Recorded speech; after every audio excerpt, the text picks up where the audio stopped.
Everybody, welcome to another conversation. It's going to be another great conversation. My name is Yusha Ishaq. I'm a health and fitness behavior change coach. I work with amazing women from all over the globe, helping them achieve their health and fitness goals from the lens of behavior change. So not really a standard fitness trainer who just gives you, here's your workout, here's your nutrition advice, go ahead and do it.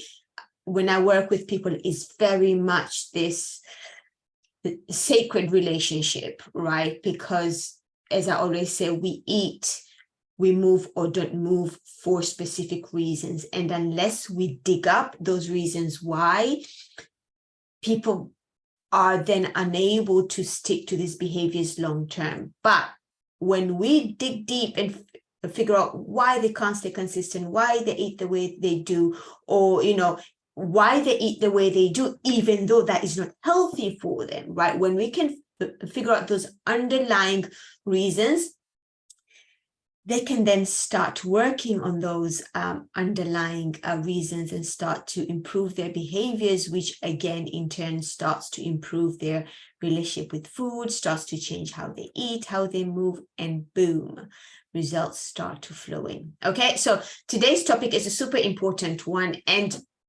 it's this distinction between discipline and self-compassion. Now, here's a problem for a lot of people who start their journey, right? At the beginning, they're very motivated. Yeah, I'm going to lose weight. They start to eat super clean, right? I hate that word, but it's what people use, so I'm going to use it.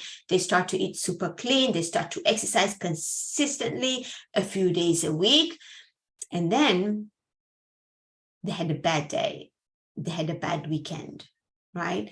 And often the result of that bad weekend or bad day or bad meal often results in them going, oh my God, why did I do that? I just spoiled my whole diet. And they really beat themselves up about it, right?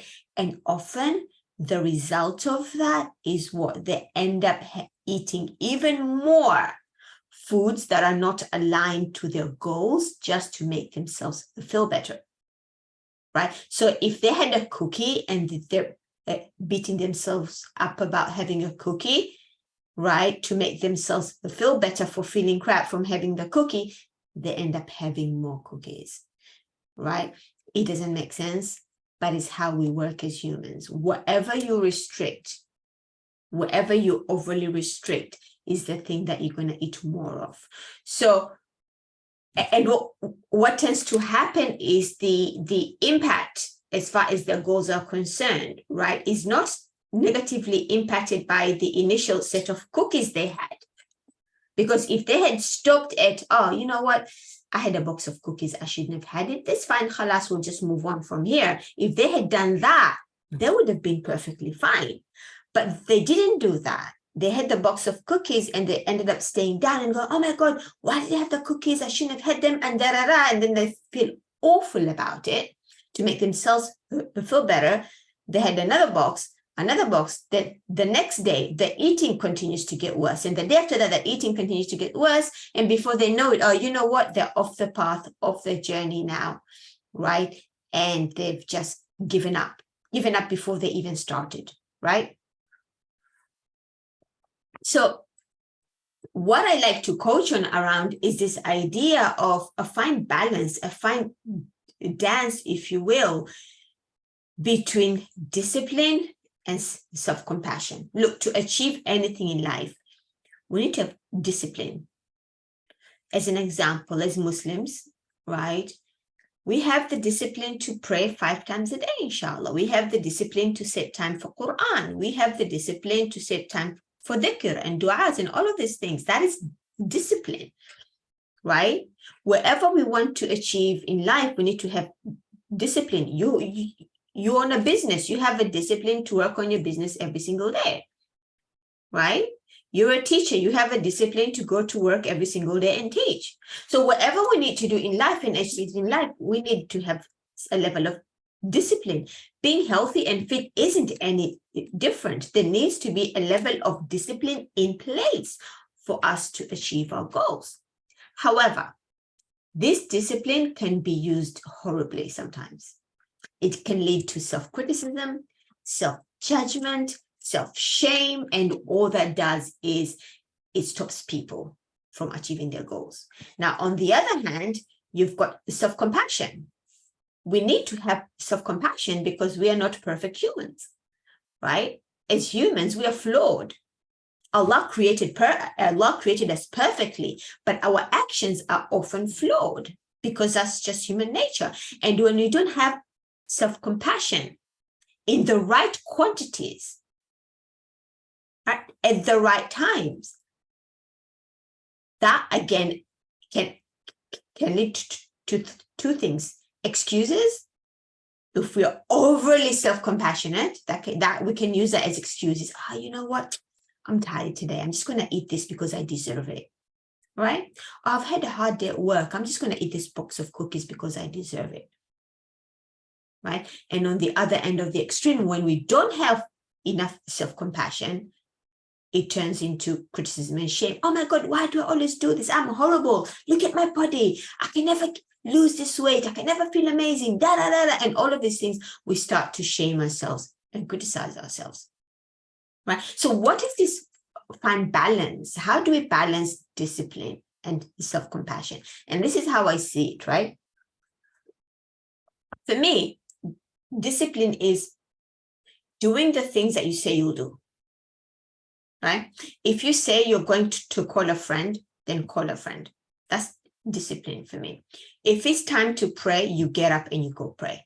If it's time to recite Quran, you get up and go recite the Quran. If it's time to pick up the kids from school, you go and pick up the kids from school. If it's time to prepare your healthy meal, and you said you're going to set time to prepare your healthy meal, then you stand up and you prepare your healthy meal because that is what you said you'll do. So for me, discipline is doing what you say you'll do and staying in alignment with that. Be with integrity with that. Right? Now, life happens. Life happens. Our days are not the same every single day. Some days are better, some days are harder, especially as busy moms. Life is not linear. It's more like a zigzag, sah? So say you said, you know what, I am going to have lunch. I'm going to have protein and vegetables for lunch, right? And I'm preparing it. So you get up, you prepare your protein and vegetables for lunch. But something happens. Whatever happens is, again, maybe you had to go out or maybe you had to do something and you're not home for lunch and you end up not having the protein and vegetables for lunch. You ended up eating out, eating something that to you isn't aligned with your goals. Now that could go in two ways. You could either say, you know what? You could either say, you know, I'm out. I did do my best. I did prepare the protein and vegetables for lunch, but I had to go out, so I couldn't eat that. I ate this and blah, blah, blah, blah. Halas is done. My next meal is going to be better. That is self-compassion. That is not you beating yourself about it. So you had the discipline to do what you say you'll do, even though it didn't work out the way you wanted it to work out. Right? So that before the action is discipline, having the discipline to do what you say you'll do. But if that action somehow doesn't pass through for some reason, if it doesn't happen, if the intended behavior doesn't play out the way you wanted it to play out, we need to practice self-compassion. Say, you know what? It didn't happen how I wanted it to happen. I can plan better next time. Next meal is going to be better. Tomorrow is going to be better. That is you practicing self-compassion. That is recognizing, acknowledging the things didn't work out the way I wanted them to work out, but I can do it better next time, right? As opposed to staying down and beating yourself about it, because that's not going to help. So discipline and self-compassion, as far as I'm concerned, play different roles at different stages of the behavior.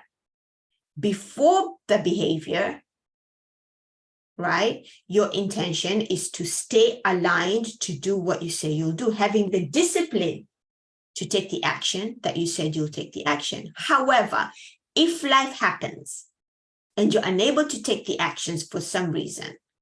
Life happens all the time, right? Say it's the weekend, you had guests, you didn't have time to do this and that, halas, right?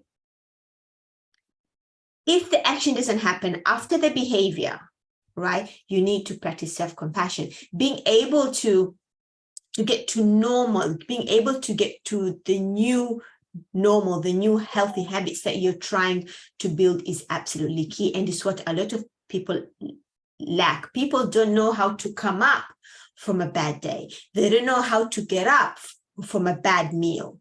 They end up staying down there, right?